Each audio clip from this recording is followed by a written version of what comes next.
Jenga Scooby Doo, how to play. The rules are the same as regular Jenga, except for these changes. For a refresher of those rules, check out this video. Sort the blocks by color. Each color indicates a type of food for a BLT sandwich.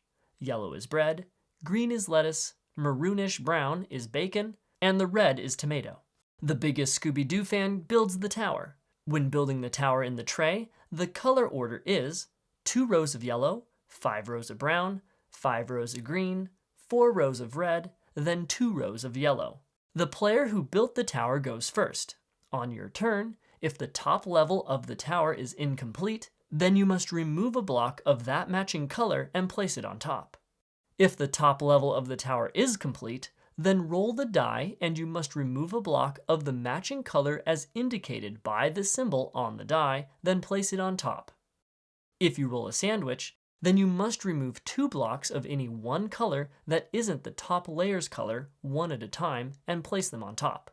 The last player to successfully stack a block without the tower falling wins.